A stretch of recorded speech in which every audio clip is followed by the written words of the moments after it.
gracia no se puede ganar, es don que Dios quiso entregar. Por ella juntos hoy estamos y en un amor nos encontramos.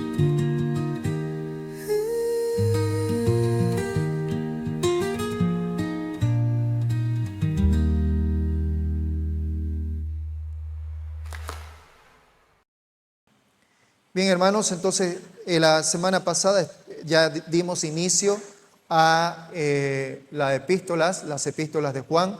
Hemos dado una breve introducción, continuamos en realidad esta introducción hoy y vamos a continuar también la siguiente semana. La semana pasada hemos hablado acerca del autor, hemos visto de que Juan se denomina a sí mismo como el discípulo a quien Jesús amaba. Hemos visto de que Juan fue cambiado de ser, como nuestro Señor Jesús le llamó, Boanerges, hijo del trueno, juntamente con su hermano Santiago, a ser llamado el discípulo del amor.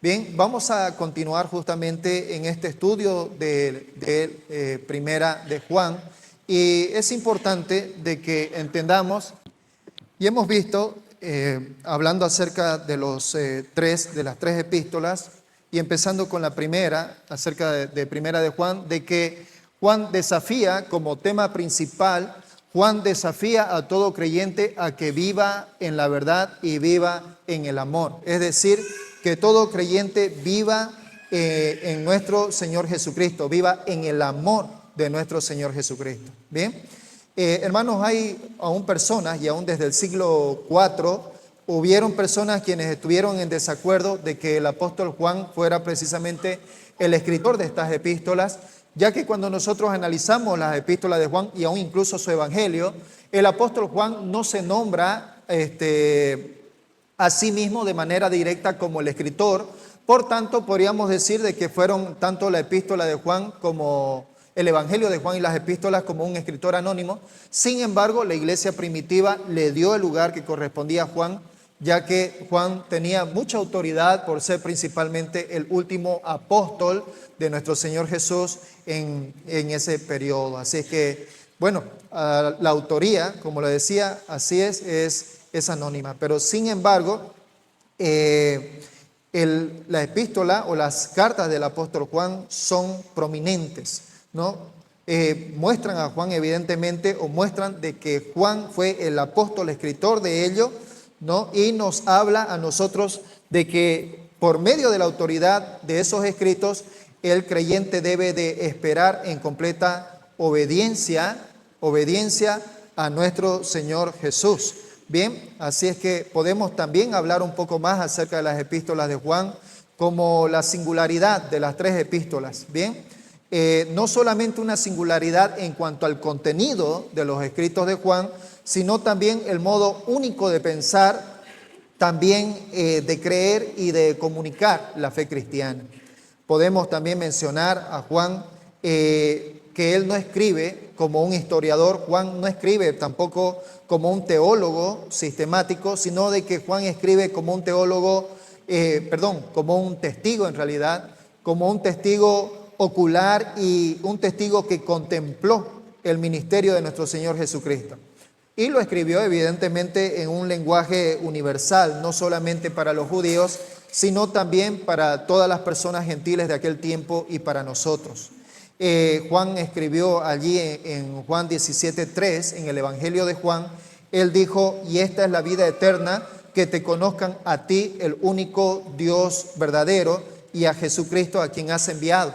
Cuando uno lee las tres epístolas de Juan y principalmente la primera, vemos este complemento exacto que Juan nos transmite, tanto de lo que fue el Evangelio según San Juan, con lo que viene a ser el tema principal de la primera epístola de Juan, de que la vida eterna consiste en que el creyente tenga una relación y un conocimiento principalmente de nuestro Señor Jesucristo. El apóstol Juan nos desafía, queridos hermanos, a todos nosotros, a todos los creyentes, a que nosotros cada vez más, en toda oportunidad, nosotros busquemos cada vez más conocer a nuestro Señor. Esta es la vida eterna, dijo nuestro Señor Jesús, que te conozcan a ti, el único Dios verdadero, y a Jesucristo a quien has enviado. Hermanos, todos nosotros somos desafiados cada día a conocer a nuestro Señor Jesús. Nuestro Señor Jesús en la epístola de Juan, Él dijo, no los voy a dejar solos, voy a enviar al Paracletos, ¿no? El Consolador, y Él les recordará, Él les hablará de mí y Él les recordará todas aquellas cosas que yo les he dicho. Así es que lo que hace justamente las epístolas de Juan, primera, segunda y tercera, es justamente recordar al creyente, recordar de que el creyente debe de vivir en la verdad que está en la palabra de Dios, y debe de vivir en amor, y ese amor está en nuestro Señor Jesucristo. Así es que eso es lo que podemos decir de que expresa en un lenguaje bastante sencillo, y ese lenguaje es el propio justamente e irrepetible del apóstol Juan. ¿Ya? Así es que la vida eterna está en conocer a Jesús, en tener una relación con nuestro Señor Jesús. Juan, por supuesto, el apóstol, conoció de manera personal a nuestro Señor Jesús. Eso lo vemos allí en primera de Juan 1:1, ¿no? Lo que hemos visto, lo que hemos oído, lo que nuestras manos tocaron, ¿no? Lo que nuestros ojos contemplaron acerca del verbo de vida, hablando acerca de nuestro Señor Jesucristo. Todo creyente, amado hermano, todo verdadero creyente sabe y entiende y cree de que nuestro Señor Jesucristo es Dios mismo hecho carne. Esa es la verdad, y aún mucho más de lo que nuestro Señor nos habla por medio de su palabra. Bien, así que continuamos así justamente en esta introducción de las tres epístolas, y hoy, hermanos, vamos a hablar acerca de las evidencias de que Juan es el autor justamente de estas tres epístolas, primera, segunda y tercera de Juan. ¿Cuáles son algunas de estas evidencias? Vamos a ver cada una de estas evidencias, y una de ellas, querido hermano, es la singularidad de los escritos del apóstol Juan. Bien, como Juan no comenzó a escribir sus inspirados libros que encontramos en el Nuevo Testamento hasta alrededor del año 85, su estilo refleja una madurez muy refinada. Bien, sabemos de que los escritos de los evangelios de Mateo, Marcos, Lucas, fue Marcos el primer escritor, año más o menos aproximadamente 45 después de nuestro Señor Jesús, y hasta el último apóstol, entre Mateo y Lucas, que escribieron aproximadamente hasta el año 70 después de nuestro Señor Jesús. De allí hubo una pausa. Esto ha dado oportunidad en que el apóstol Juan conozca en detalle estos tres libros escritos, estos tres evangelios escritos. Por tanto, el evangelio de Juan es un evangelio totalmente diferente, el estilo, la manera en la cual el apóstol Juan habla, y claro, se ve en eso por los años en la cual, por la experiencia en la cual nuestro Señor Jesús primero compartió esos 3 años con nuestro Señor Jesús, y luego todas esas décadas del apóstol Juan de estar en una íntima comunión con nuestro Señor, para posteriormente, aproximadamente en el año 85, escribir lo que se conoció como el Evangelio de Juan.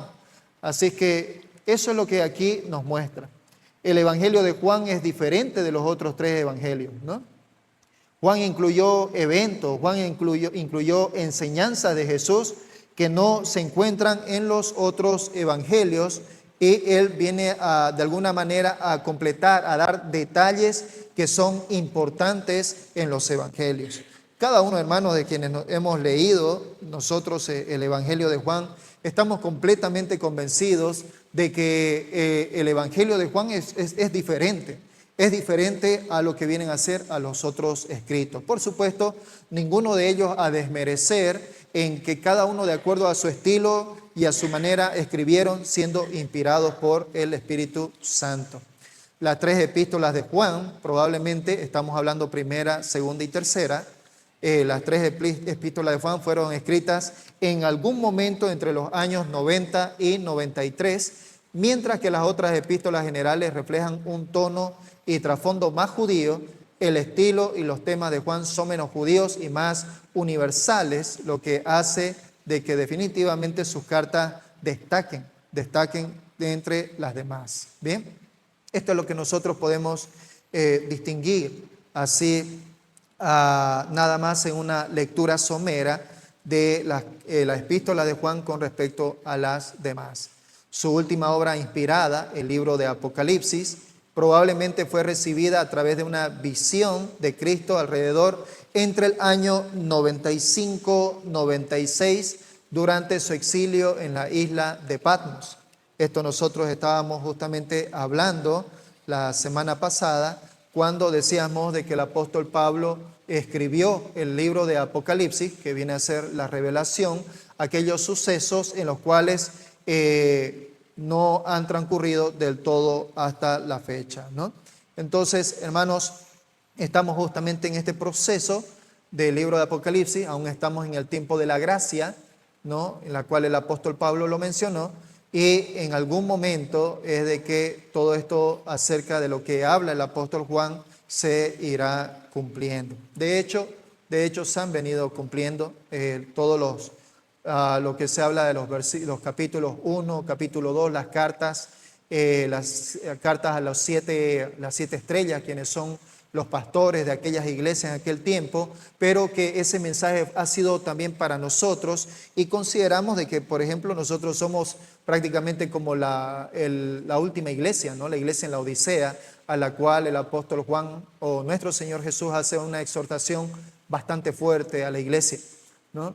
Dice, yo conozco tus obras, y termina diciendo, no eres frío, no eres caliente, eres tibio, por lo cual te vomitaré de mi boca.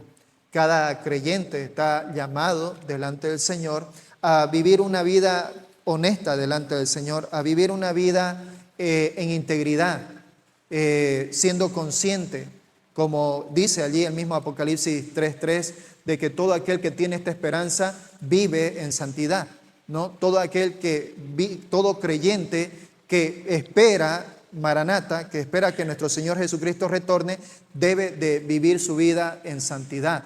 Eso es el llamado, debe de vivir como muy bien el apóstol Juan lo llamó, en la verdad y en amor. Bien, así que, hermanos, los escritos del apóstol Juan evidentemente se complementan a sí mismos.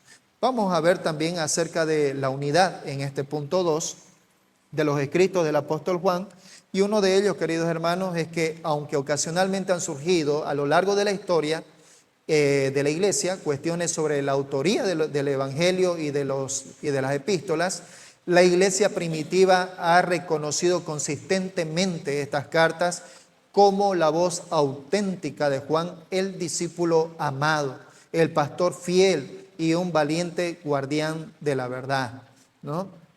Miren esto de que aunque Primera de Juan no lleva una firma formal, el vocabulario, la estructura de las frases, ¿no?,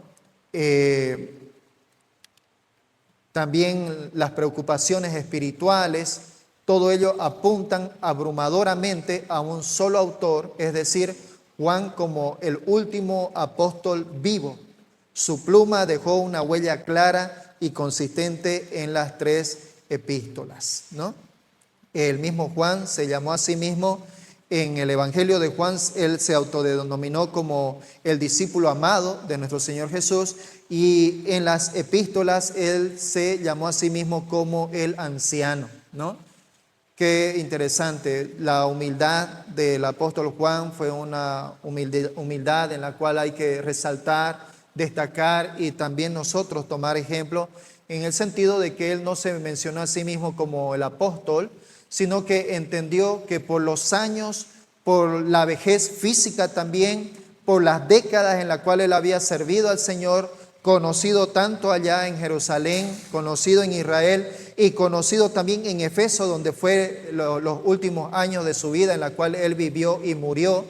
Así es que toda la iglesia primitiva tenía claramente establecido de que aunque Juan no había puesto literalmente su nombre, sin embargo, por todo lo que él había vivido y había enseñado, era claramente evidente de que Juan es el autor de dichos libros y cartas. Bien, Así que eso es lo que nosotros podemos ver en cuanto a las evidencias.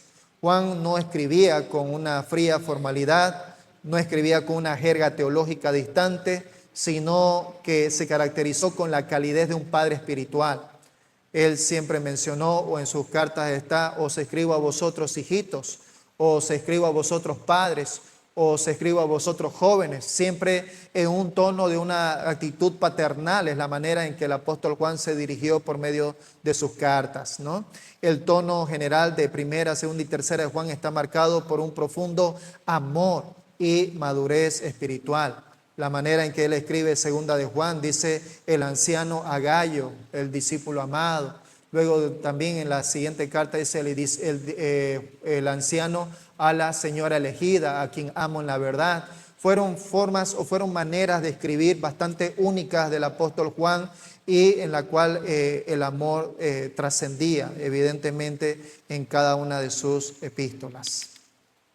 Podemos ver también allí sus dos cartas más cortas, parecen versiones condensadas de primera de Juan, ¿no? Por ejemplo, aquí vamos a leer, si nosotros comparamos primera de Juan 2:18 con segunda de Juan 1:7. Hijito, ya es el último tiempo, y según vosotros oíste que el anticristo viene, así ahora han surgido muchos anticristos, por esto conocemos que es el último tiempo. Segunda de Juan 1:7, porque muchos engañadores han salido por el mundo que no confiesan que Jesucristo ha venido en carne. ¿Quién esto hace? Es el engañador y el anticristo. Primera de Juan 1:6. Si decimos que tenemos comunión con Él y andamos en tinieblas, mentimos y no practicamos la verdad. Segunda de Juan 1:4. Mucho me regocijé porque he hallado a algunos de tus hijos andando en la verdad, conforme al mandamiento que recibimos del Padre. Así es. Bien, así que en estos escritos nosotros podemos ver de que Juan escribe, ¿no?, en estas similitudes entre una y otra carta, está escribiendo acerca de la iglesia que debe de estar atenta con las falsas enseñanzas, con los anticristos. También la iglesia debe de andar en amor, es lo que hemos visto también allí en esta relación entre las cartas, y la iglesia debe de andar en la verdad, ¿no? Esto es lo que nosotros podemos de una manera somera poder observar estas similitudes que hay entre las cartas, entre una y otra carta del mismo apóstol. También podemos ver seguidamente los fundamentos, ¿no? Son fundamentos compartidos que apuntan a un autor común cuya voz tierna marcó el corazón de un humilde servidor, suavizado y maduro tras décadas de caminar con el pastor principal, ¿no? Qué lindas son estas palabras en la manera de definir al apóstol, ya que el apóstol Juan en sus inicios, en el inicio de su vida, por lo que marca cuando fue llamado para ser un discípulo del Señor, el Señor le llamó esta palabra, ¿no? Como este apodo o sobrenombre, ¿no? Boanerges, ¿no? Y cuando ellos posteriormente, estando en cierto lugar, le dijeron al Señor, Señor, ¿quieres que mandemos fuego del cielo? Le preguntaron al Señor, ¿no? Señor, ¿quieres que mandemos fuegos del cielo? Porque querían ellos, tanto Santiago y Juan, al ver que hubo gente que quiso maltratar a nuestro Señor Jesús, que estuvo en desacuerdo con nuestro Señor Jesús en cierta comunidad, ellos agarraron y dijeron estas palabras, ¿no? Nuestro Señor Jesús tuvo que agarrar y tuvo que calmarlos y les tuvo que decir, tengan cuidado con lo que están diciendo, ¿no? Miren ustedes a este Juan de aquel tiempo comparado posteriormente con lo que fue ya décadas atrás, un Juan totalmente diferente, un Juan totalmente cambiado, un Juan totalmente transformado en lo que había hecho esa relación que él tuvo con nuestro Señor Jesucristo. Y eso es lo que justamente, amados hermanos, lo que el Señor promete a todo hijo suyo. La palabra del Señor nos dice de que más a todos los que le recibieron, a los que creen en su nombre, les dio el derecho de ser llamados hijos de Dios.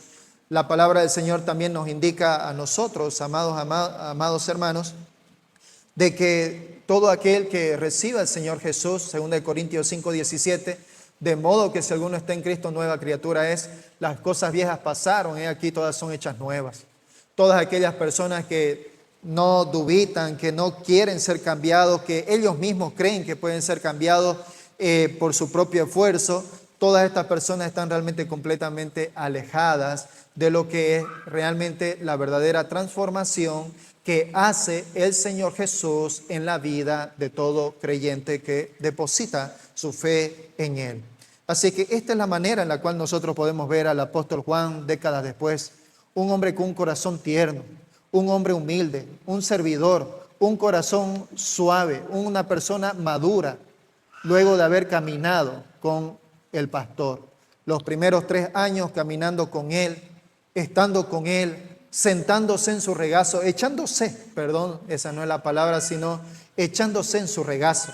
Esa fue la manera en la que el apóstol Juan vio, contempló a nuestro Señor Jesús y posteriormente por medio de la comunión con su Espíritu Santo. Bien, entonces eso es lo que nosotros podemos ver.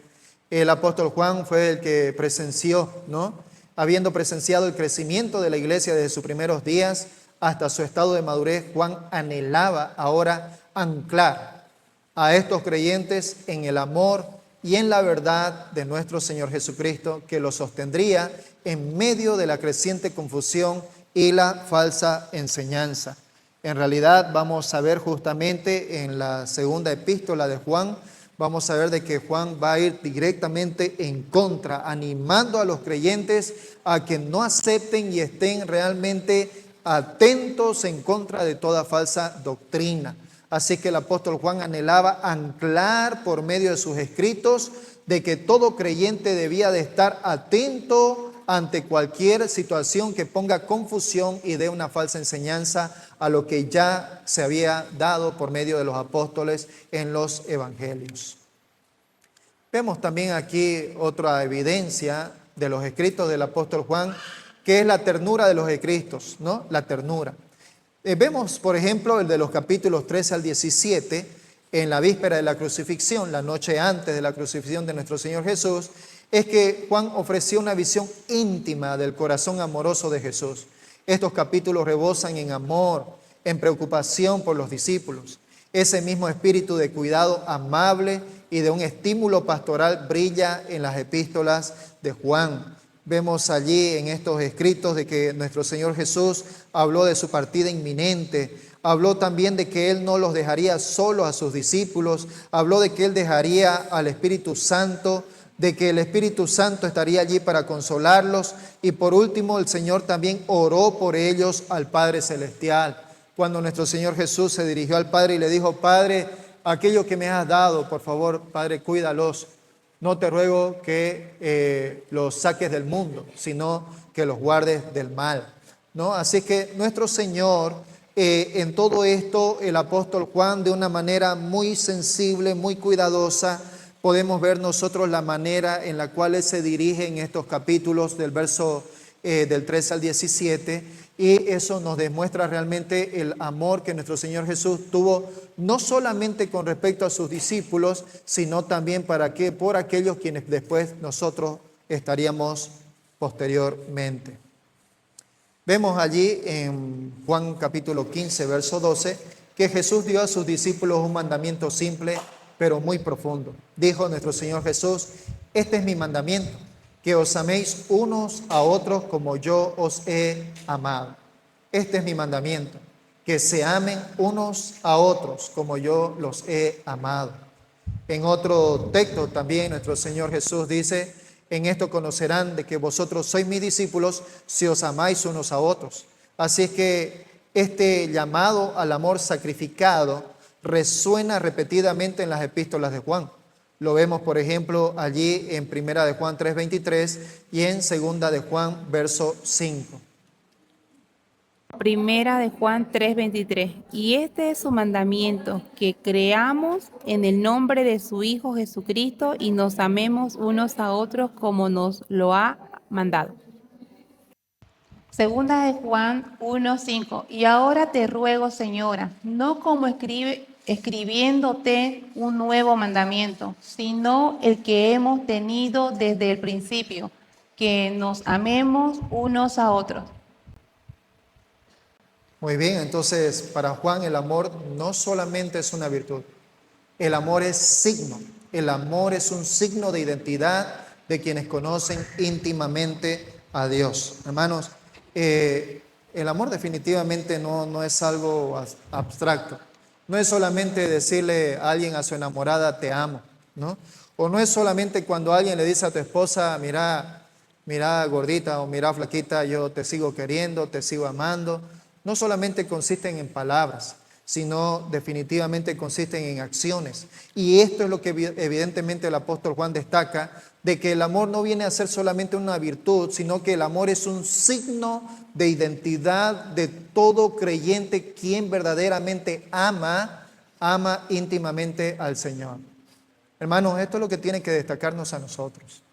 Esto es lo que cada creyente, cada uno de nosotros debe de ser el reflejo en nuestra vida, un signo de identidad como creyentes de realmente amar, pero un amor sacrificial, un amor en el cual estamos dispuestos a soportar las debilidades de los demás, estamos dispuestos a soportar las debilidades de nuestros hermanos, estamos dispuestos a soportar las cargas en las cuales nuestros hermanos están y con ellos juntamente cargar, llevar, animar, redarguir, exhortar, ¿no? Y estar juntamente con ellos en todo este proceso, hasta que nuestros hermanos evidentemente puedan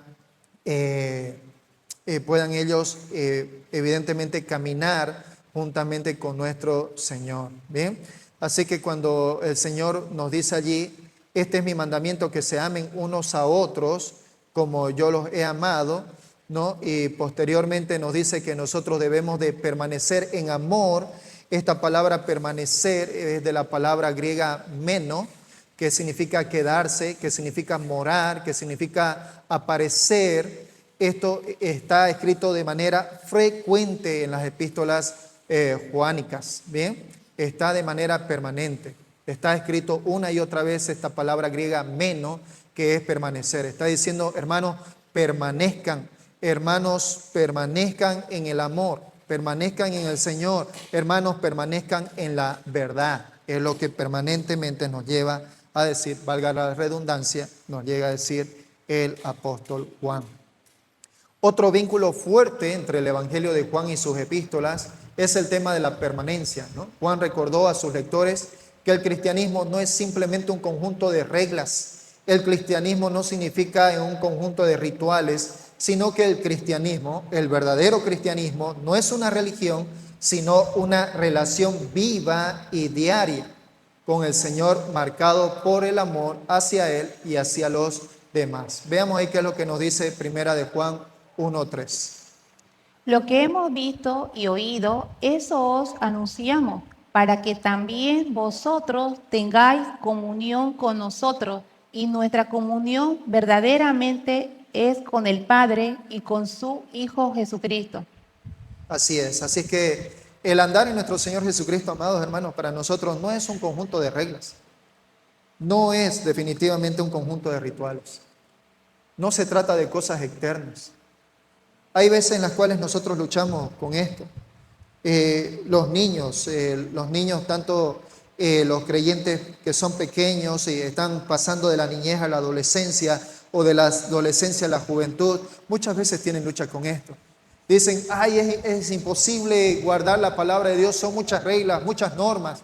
Alguna vez escuché a alguien decir, ¿por qué es que el Señor nos priva de todo aquello que nos gusta hacer, que lo muestra como malo, y nos dice que hagamos todo aquello que no nos gusta hacer, que dice que es bueno, ¿no? Entonces, y lo cierto es, queridos hermanos, de que el pensar así evidentemente muestra a una persona que, aunque es creyente, tiene luchas consigo mismo, es una persona inmadura y no está permitiendo que el Señor obre en su corazón, en su vida. Toda persona que realmente, siendo creyente y permite que el Señor obre en su corazón, entiende, como dijo nuestro Señor Jesús, que por medio del Espíritu Santo daría la completa capacidad para que nosotros podamos obedecer sus estatutos, sus mandamientos y todo aquello a lo cual el Señor Jesús nos ha dado. Es que no se trata, evidentemente, hermanos, no se trata de reglas externas, no se trata de seguir mandatos de una manera frívola, sino que se trata, queridos hermanos, de una relación íntima con el Señor, una relación en la cual nosotros lo palpamos en nuestra relación de matrimonio, en la cual podemos vernos y mirarnos en la intimidad y poder disfrutar y gozar el uno al otro en ese amor que se tiene mutuamente. De la misma manera es que el Señor nos muestra esa forma en la cual el Señor también quiere con cada creyente, con cada hijo suyo, tener esa misma relación. Así que eso es lo que marca evidentemente y da evidencia a Juan como el autor de las epístolas. En Juan capítulo 15, 9 nos dice: como el Padre me ha amado, así también yo los he amado, permanezcan en mi amor. Allí otra vez la palabra griega meno, permanecer. Luego en primera de Juan 3:24, nuestro Señor, el apóstol Juan dice: y el que guarda sus mandamientos permanece. Otra vez la palabra meno, permanece en Dios y Dios en él. Y en esto sabemos que Él permanece en nosotros por el Espíritu que nos ha dado. También nos dice allí en segunda de Juan 9, nos dice: cualquiera que se extravía y no persevera, otra vez de allí deriva la palabra meno, y no persevera en la doctrina de Cristo, no tiene a Dios. El que persevera en la doctrina de Cristo, ese sí tiene al Padre y al Hijo. Es Dios el que nos da la capacidad de que nosotros podamos seguir al Señor. Es Dios quien nos da la capacidad, el Espíritu Santo quien nos da la capacidad de poder permanecer, de poder perseverar en la palabra del Señor y no verlos nosotros como algo pesado. El Señor dijo: yo les doy mis cargas a ustedes y mis cargas son livianas, es lo que dijo el Señor. Lleven ustedes mi yugo, ¿no? Dadme a mí vuestro yugo y yo les daré a ustedes mi yugo, que es liviano. Todo aquel que conoce al Señor, todo aquel que tiene una relación íntima con Él, ve evidentemente las cargas del Señor como cargas livianas, porque es justamente en realidad el Señor quien agarra y quita todas esas nuestras cargas de pecado y las lleva. O sea, así como dice en la palabra que el Señor quitó nuestras cargas, nuestros pecados, como que si estuviera del oriente al occidente, es que nos libró de todo ello.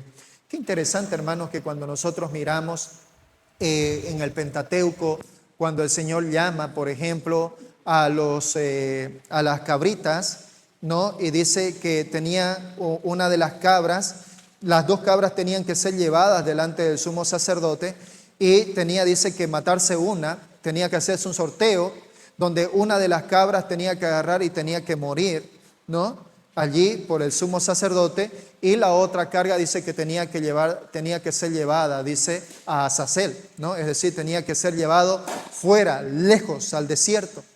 Y ambas cabras es una representación de nuestro Señor Jesucristo, porque nuestro Señor Jesucristo lo que hizo fue en su muerte ser un sustituto por nuestros pecados, una representación de la cabra que venía a morir allí por el pecado del pueblo, en este caso nuestro Señor Jesucristo muriendo por todos nuestros pecados, y aquella otra cabra que era liberada, sacada del campamento y llevada lejos, donde no se lo encontrara, donde nunca más volviera al campamento, era esta otra cabra que era llevada a Azazel, ¿no? Al desierto. Y ese era evidentemente que en la muerte sustitutoria de nuestro Señor Jesucristo, nuestro Señor quitaba nuestros pecados y nunca más lo iba a dar a mostrar a nosotros, como nosotros quizás muchas veces hacemos. Cuando siendo nosotros en nuestra condición, aún siendo creyentes, muchas veces nosotros gozamos cuando alguien peca contra nosotros y le decimos: sí, está bien, te perdono. Pero posteriormente, cuando nuestro hermano vuelve a pecar otra vez contra nosotros en alguna otra situación, nosotros estamos listos para decirle: oye, mira, pero si yo hice esto por vos, yo te perdoné, otra vez me estás haciendo esta otra falta. Estas son cosas que evidentemente no se ven en nuestro Señor Jesús. Él murió por nuestros pecados y no nos representa por ninguna de ellas en las cuales Él nos perdonó. Y el apóstol Juan nos muestra justamente eso. Nuestro Señor Jesús en su amor murió por cada uno de nosotros. En su amor Él perdonó cada uno de nuestros pecados. Y en su amor Él nos llama a que nosotros les entreguemos nuestras cargas y que nosotros permanezcamos en su amor, en el amor de nuestro Señor Jesucristo. Eso es lo que nosotros podemos ver aquí en cada uno de estos escritos en el cual el apóstol Juan nos llama a nosotros por medio del Evangelio y por medio de las epístolas joánicas, ¿no? Nos llama a que nosotros debemos de perseverar. Hermanos, ¿estamos nosotros perseverando? ¿Estamos realmente como creyentes perseverando en la palabra del Señor? ¿Estamos allí atentos? ¿Nuestros oídos, nuestra vista espiritual está atenta a Él? Al levantarnos cada mañana, estamos nosotros entregando nuestra vida. El día que el Señor nos da, lo estamos entregando a Él y diciéndole: Señor, este día es tuyo. Este día mi vida va a ser entregada completamente a tus cosas, a tus obras, a lo que tú quieres hacer en mi vida y a través de mi vida. El Señor nos llama por medio del apóstol Juan a que nosotros perseveremos en Él, permanezcamos en Él. Esta palabra meno es lo que debe de nosotros quedar en nuestra mente, en nuestro corazón. La palabra meno, permanecer. Otros temas que podemos ver nosotros allí en los escritos del apóstol Juan es cuando el apóstol Juan habla acerca del principio, ¿no? El principio es un tema que se repite tanto en el Evangelio de Juan como en sus epístolas. Nosotros podemos ver allí, por ejemplo, en Juan 1:1 y también en Primera de Juan 1:1. Leamos, por favor. Juan 1:1. En el principio era el Verbo, y el Verbo era con Dios, y el Verbo era Dios. Primera de Juan 1:1. Lo que era desde el principio lo hemos oído, lo hemos visto con nuestros ojos, lo hemos contemplado y palparon nuestras manos tocando al Verbo de vida. Tocante al Verbo de vida, ¿no? Entonces allí el apóstol Juan menciona estas palabras, ¿no? En el principio, ¿no? Así es que toma esta palabra, lo utiliza en sus epístolas para darnos una enseñanza, ¿no? Y esa enseñanza era de que el creyente primero tenía que entender de que el Señor Jesús vino siendo Dios, estando en su trono, estando en su reino. Él vino y nació de una virgen de manera milagrosa, pero fue un hombre, 100% hombre, como todos y cada uno de nosotros. Y eso lo vuelve a testificar en Primera de Juan 1:1. Él mismo se da como testigo. Él dice: todo lo que hemos visto, todo lo que hemos oído, todo lo que nosotros hemos visto tocante al Verbo de vida, ¿no? Entonces, esos son lo que el apóstol Juan nos muestra en estos otros temas. También nos habla el apóstol Juan acerca de la verdad. En su evangelio, así como en sus epístolas, Juan presentó la verdad como un atributo. Juan presentó la verdad como un atributo, no solo para creerlo, sino también para vivirlo. Juan nos mostró la verdad, no solamente para que nosotros creamos en la verdad. Nuestro Señor Jesús dijo: yo soy el camino, la verdad y la vida. Pero también el Señor nos mostró de que nosotros, además de conocer la verdad, nosotros tenemos que vivir en la verdad. Eso es lo que el Señor muestra a cada creyente y debe ser parte de su identidad. Lo vemos allí en Juan capítulo 3, verso 21 y en Primera de Juan 6. Mas el que practica la verdad viene a la luz para que sea manifiesto que sus obras son hechas en Dios. Primera de Juan 1:6. Si decimos que tenemos comunión con Él y andamos en tinieblas, mentimos y no practicamos la verdad. Así es, ¿no? Entonces, vemos, queridos hermanos, aquí este atributo, dándole a lo que viene a ser esta palabra, en lo que viene a ser en su absoluto como tal, la verdad. No solamente en conocer la verdad, y que evidentemente la conocemos la verdad, la única verdad, por medio de su palabra. No solamente para el creyente consiste en conocer la verdad, sino en vivirla, en vivir en la verdad. El contraste entre luz y la oscuridad también es otra cosa que nos muestra también. Esta poderosa imagen se encuentra allí en Juan 1:5 y Juan 8:12, y de nuevo en Primera de Juan 1:5 y versos 2, 8 y 9, para Juan caminar en la luz era una cuestión tanto de creencia, pero además también de comportamiento. Veamos por favor allí Juan 1:5 y también primera de Juan 1:5. Juan 1:5, la luz en las tinieblas resplandece y las tinieblas no prevalecieron contra ella. Primera de Juan 1:5, este es el mensaje que hemos oído de él y os anunciamos, Dios es luz y no hay ninguna tinieblas en él. Así es, Dios es luz. Claramente el apóstol Juan aquí da una diferencia entre lo que viene a ser andar en luz y andar en tinieblas. Todo aquel que anda en la luz, es decir, que pone al Señor en el lugar que a Él le corresponde y anda de acuerdo a lo que el Señor le ha mostrado por medio de la palabra, este es un creyente que nosotros podemos decir que anda en luz. Pero también puede decir aquellos creyentes que dicen que viven en la luz, pero que lastimosamente con sus hechos, con su comportamiento, andan en tinieblas, es decir, alejado de la verdad, ¿no? Entonces Juan hace una clara distinción entre andar en la luz y andar en la oscuridad o en las tinieblas.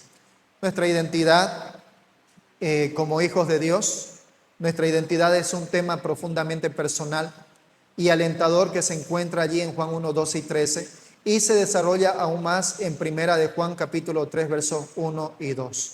¿Qué es lo que el Señor nos muestra allí en Juan 1, 12 y 13? Mas a todos los que le recibieron, a los que creen en su nombre, les dio potestad de ser hechos hijos de Dios, los cuales no son engendrados de sangre, ni voluntad de carne, ni de voluntad de varón, sino de Dios. Primera de Juan 3, 1, 2. Mirad cuál amor nos ha dado el Padre para que seamos llamados hijos de Dios. Por esto el mundo no nos conoce porque no le conoció a Él. Amados, ahora somos hijos de Dios y aún no se ha manifestado lo que hemos de ser, pero sabemos que cuando Él se manifieste seremos semejantes a Él porque le veremos tal como Él es. Así es. Entonces, hermanos, aquí lo que el apóstol Juan también nos va a enseñar dentro de las epístolas es de que nosotros, si realmente somos hijos de Dios, esa es nuestra identidad, ¿no? Esa es nuestra identidad. No solamente somos cruceños, no solamente somos bolivianos, sino principalmente nosotros somos hijos de Dios. Y esa es la identidad más importante en la cual nosotros debemos de mantenernos. Esa es nuestra verdadera identidad. Si usted, de acuerdo a lo que dice Juan 1:12, que a todos aquellos quienes lo recibieron, todos aquellos quienes creyeron en su nombre son llamados hijos de Dios, si usted realmente es hijo de Dios, entonces usted tiene esta identidad como hijo del Señor. Por tanto, el Señor se dirige a usted y se dirige a mí, se dirige a todos nosotros, a que debemos de andar bajo esa identidad. La promesa también de la vida eterna es otro tema en el cual nosotros podemos ver claramente aquí en las epístolas de Juan. Este es un tema que está entretejido a lo largo del Evangelio de Juan, ¿no? Lo vemos allí en capítulo 3, versos 15 y 16, y lo vemos también allí en los otros versículos. Y esto se repite con seguridad también allí en la primera epístola de Juan, capítulo 1, verso 2 y en los otros versos. Juan escribió para que los creyentes supieran que tienen vida eterna. Esto, hermanos, es un aspecto doctrinal sumamente importante. Aún todavía hay por allí doctrinas en las cuales dicen de que el hombre puede perder su salvación. Hay doctrinas en las cuales dicen que si usted está pecando, usted puede perder su salvación y usted necesita de nuevo volver otra vez al Señor, volver a recibir al Señor para que usted tenga vida eterna. Sin embargo, evidentemente está esto completamente alejado de la verdadera doctrina de la palabra, ya que el Señor permanentemente nos dice, como está en primera de Juan capítulo 5, versos 11 y 12, por favor lo puede leer. Primera de Juan capítulo 5, versos 11 y 12. Y este es el testimonio que Dios nos ha dado vida eterna, y esta vida está en su Hijo. Primera de Juan 5:13. Estas cosas os he escrito a vosotros que creéis en el nombre del Hijo de Dios, para que sepáis que tenéis vida eterna y para que creáis en el nombre del Hijo de Dios. Así es. La salvación en toda su integridad viene del Señor. El ser humano no pone allí ni un granito de arena en su salvación. Así que del Señor es enteramente la gracia de la salvación para el creyente, pero además también del Señor es enteramente el proceso de su santificación, en la cual el creyente también allí evidentemente pone su parte en su santificación, pero en el sostenimiento de su salvación. El Señor ha prometido y el Señor dice, estarán en mi mano y nadie los quitará de mi mano. Todo aquel que es hijo de Dios tiene completamente asegurado no solamente su salvación, sino también su destino eterno hacia la presencia de Dios en el reino de Dios eternamente. Esto es lo que Dios ha prometido a todo hijo, y esto es lo que evidentemente, si viene de la palabra de Dios, si es Dios quien lo ha dicho, podemos nosotros gozar con toda confianza y creer de que evidentemente esto el Señor lo sostendrá y lo hará tal cual como Él ha prometido. Bien, así que, hermanos, esto es un tema muy crucial también, la cual nosotros vamos a hablar dentro de las epístolas joánicas. Bien, vemos también la evidencia histórica y la tradición eclesiástica primitiva también apoyan a la idea de que el apóstol Juan es el autor. Irineo, por ejemplo, Ireneo de Lyon, años 130 al 202, Papías, de Hierápolis, ¿no? Ireneo, por ejemplo, él identifica explícitamente al apóstol Juan como el autor del Evangelio en su obra Contra las herejías en el 3.11. Y vemos también a Ireneo de Lyon, también Papías de Hierápolis. Ellos atribuyeron el Evangelio de Juan, así como las 3 epístolas, a Juan el apóstol, a quien Papías llama el anciano. Por ejemplo, Papías citó a Eusebio en su historia eclesiástica en el libro 3, en el capítulo 39, acerca de este punto crucial de la evidencia de que Juan es el autor. Clemente de Alejandría, también del año 150 al 215, él atribuyó a Primera de Juan al apóstol en sus adumbraciones, que es un comentario fragmentario sobre las epístolas católicas. Está esto en Eusebio, Historia Eclesiástica. Vemos también allí a Tertuliano, vemos también a Orígenes, ¿no? Quienes también hablaron acerca de la autoría del apóstol Juan, tanto del Evangelio como también de las 3 epístolas. Vemos también allí, en conclusión, los temas compartidos de Juan, sus 3 epístolas, revelan un mensaje coherente, una voz única, autoral. El vocabulario, el tono, la teología de los 4 libros fluyen tan perfectamente que podemos decir con confianza que quien escribió una de estas 3 obras prácticamente las escribió todas. Históricamente se ha asumido que el autor era Juan el apóstol. Bien, así que con esto, hermanos, nosotros podemos ver en las evidencias de los escritos de Juan de que no hay ninguna duda en cuanto a la veracidad de los escritos del apóstol Juan.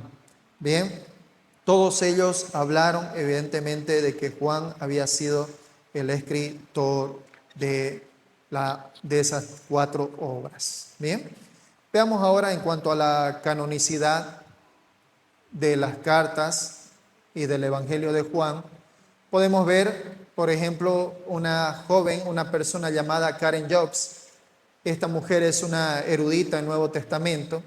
Ella señala lo siguiente: las similitudes de Primera de Juan 4:2-3 con Segunda de Juan 1:7 es en la carta a los filipenses de Policarpo, escrita antes del año 140 después de Cristo, muestran que reconocía la autoridad de las epístolas de Juan, aunque no nombró a Juan como autor. Vemos también aquí a Karen Job, también ella señala que aunque la autoría de las cartas de Juan fue ocasionalmente cuestionada, para el IV siglo las 3 epístolas juaninas eran ampliamente reconocidas como parte del canon bíblico del Nuevo Testamento. También vemos que señala que para el siglo VI, tanto segunda de Juan como tercera de Juan aparecen en el Nuevo Testamento siriaco, y que el venerable Beda, este venerable Beda fue un monje, historiador, teólogo de inglés. Él vivió su mayor parte de su vida en un monasterio. Fue a menudo llamado el padre de la historia inglesa por su obra famosa Historia Eclesiástica. Este hombre escribió acerca de Juan afirmando que según el consenso de la iglesia era de que ellos recibieron las cartas como cartas apostólicas. Bien, continuamos también allí. Karen Job señala que hay algunas pruebas históricas de que sugieren de que primera y segunda de Juan en ocasiones circularon juntas, es decir, como que si fueran una sola carta. Por ejemplo, allí en el concilio de Cartago en el año 256 después de Cristo, el obispo Aurelio de Chulabi citó segunda de Juan 10:11 como si formara parte de primera de Juan, lo que indica de que ambas estaban estrechamente relacionadas. Vemos también Ireneo, ¿no? Ireneo de Lyon, este fue un originario de Asia Menor. Él citó tanto primera como segunda de Juan de una manera que indicaba que pudo haberlos visto como un solo documento. Painter también, que citó también Job, esta joven erudita, citó a Painter y dice ella que explica esta evidencia, apoya la idea de que segunda de Juan pudo haber funcionado como una carta de presentación para primera de Juan. En iglesias donde primera de Juan ya era conocida, especialmente en la propia comunidad de Juan, podía haber circulado sin segunda de Juan, pero otros lugares ambos podían haber viajado juntas como una sola unidad. Es decir, de que en algunos lugares, tanto primera como segunda de Juan, hayan sido puestas como una sola carta. ¿Bien?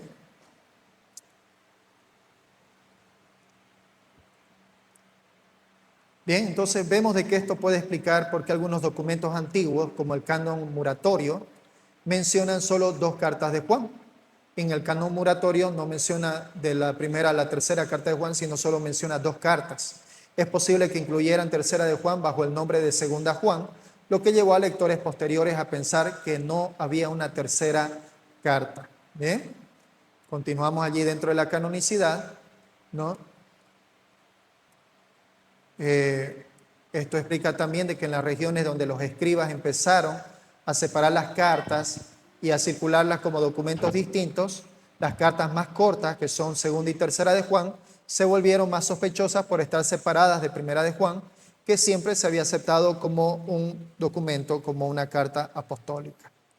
También vemos allí el reconocimiento. El reconocimiento definitivo más antiguo de las tres epístolas aparece en los escritos de Orígenes, alrededor del año 250, quien se refería a ellas en conjunto, pero también mencionó que no todos en su época aceptaban la segunda y tercera carta como juaninas.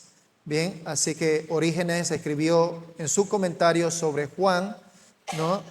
Y también allí escribió otro, Atanasio, en una carta festal, también escribieron acerca de del Evangelio de Juan y las cartas de Juan.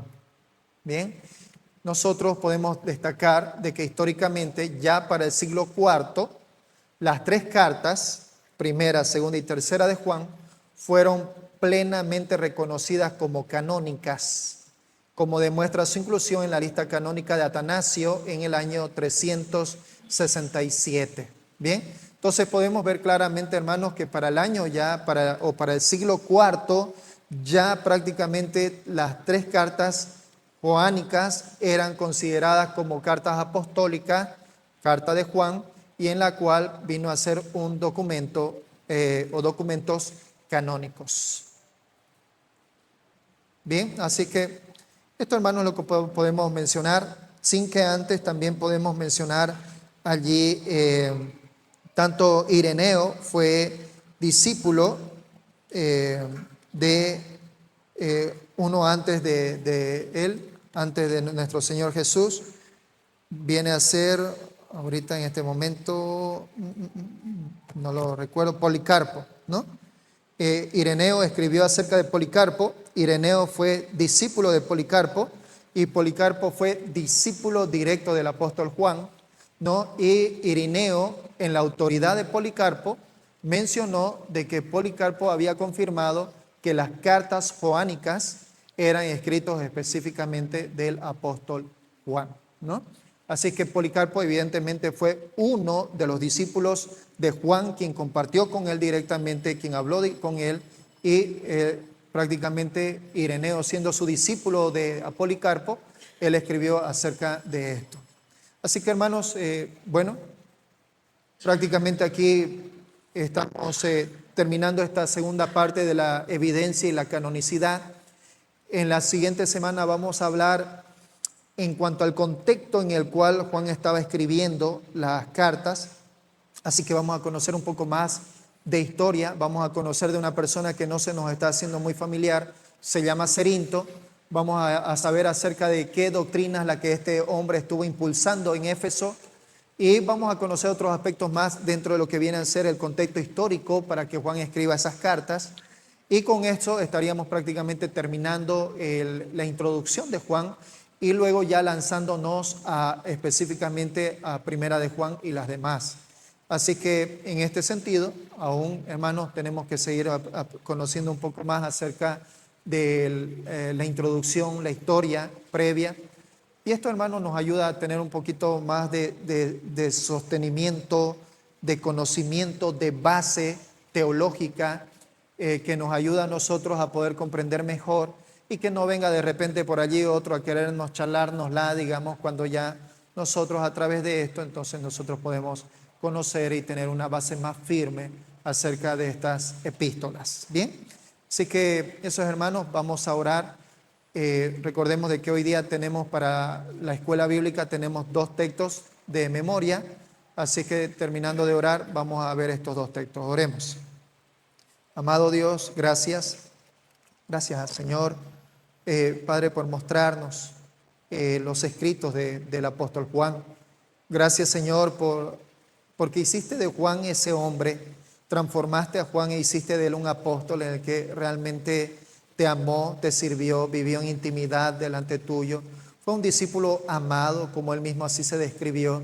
Amado, Señor, en el sentido en el que, por un lado, con humildad, no quería ni aun siquiera mencionar su nombre en sus escritos, pero por el otro lado, Señor, festejaba de que tú, Señor, lo amaste, de que él estuvo en tu regazo, de que él compartió contigo, de que él estuvo a tu lado, de que él fue un testigo ocular, de que el Señor te tocó, estuvo, Señor, comió contigo. Y eso destaca mucho, Señor, en ello, ya que la doctrina de Juan va a tocar estos aspectos que son muy importantes también para nuestro tiempo hoy, en contra de las herejías que hasta ahora siguen abundando. Señor, ayúdanos a comprender. Señor, danos una correcta actitud para poder estar atentos, y para que cada clase que podamos tener, Señor, conozcamos más tu palabra, te conozcamos más a ti. Y esto, Señor, sobreabunde en que nosotros no solamente conozcamos la verdad que está en nuestro Señor Jesús, quien es nuestro Señor Jesús, y que conozcamos el amor que también es nuestro Señor Jesús, sino que también nosotros andemos como un atributo nuestro, como parte de nuestra identidad, nosotros andemos en verdad y en amor. Padre, te encomendamos esto, por favor, obra en nuestras vidas. En el nombre de tu amado Hijo Jesús. Amén.